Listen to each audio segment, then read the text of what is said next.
AC Butch, and let's pick up where we left off the last time.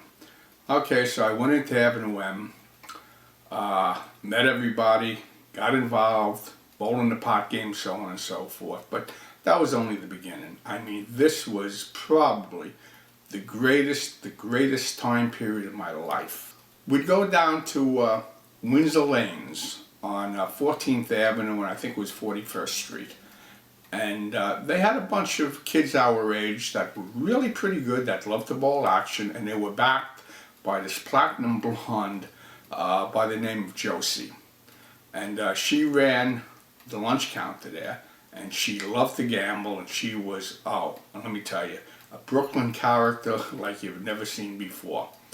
And we'd bowl singles, doubles, you name it, and we did well down there, and she backed them for, I mean, to us it was big money anyway.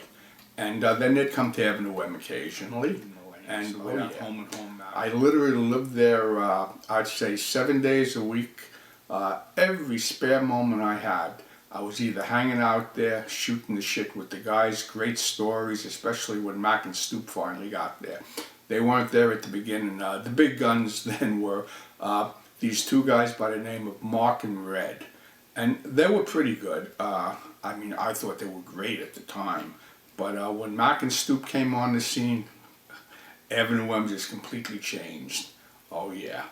Howie Fishface, the owner, grabbed the hold of him one day, and I don't think they needed him to back him, but he volunteered to back him to bring the action into Avenue M. And Mac and Stoop did it. Let me tell you something. They started bringing in big name bowlers, and they were going against them and holding their own and winning a lot of the matches. The money started getting big, and slowly it got to a point that almost every night of the week, except for Saturdays, which usually was Central Lanes, the big action, every other night of the week, Avenue M from about 12, 1 o'clock on until 5, 6, 7 in the morning was packed. I mean, I'm talking about hundreds of people in there every night, both sides going. Sometimes all 28 lanes had matches going. It was action heaven. What else can I say? It was action heaven. But the problem I had was I heard all of these stories, but I wasn't allowed out. I still had the problem with my father, strict, and I'd be home laying in bed just dreaming about what was going on. Couldn't wait to get to the alleys the next day to hear the stories. One night, I was laying in my bed and I just couldn't take it anymore. I mean, it must have been about 2 o'clock in the morning, and the sugar plums were dancing in my head. I had to get there. I had to see what was going on. All these people, names that I heard of that were like legends. I mean, I'm talking about the legends. Everybody from Iggy Russo to Sis Montavano to the guys from Long Island. They came in from the whole East Coast, let me tell you. So what do? I take my bed and I stuff it with pillows and blankets underneath, and I make believe there's a body in there. I climb out the back window. I go down the Peachtree. I first see what's going on. My eyes, I couldn't believe it. I mean, I'm talking about all the floodlights from Avenue M on, cars parked, double parked, up and down Avenue M. The little parking they had in front on McDonald Avenue, totally taken. People outside. I finally get to the door. There's guys on the interior doorway just talking. Now, I go in, and the whole place was packed with people.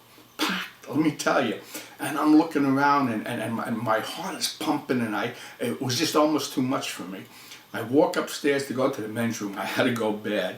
Right in the locker room, crap games going, this, that, the other thing. I come back downstairs, and who's on this lane? Who's on that lane? Bert Goodman, Iggy Russo, Joe Santini, you name it. Name bowlers. All kinds of money being bet. Well, it happened.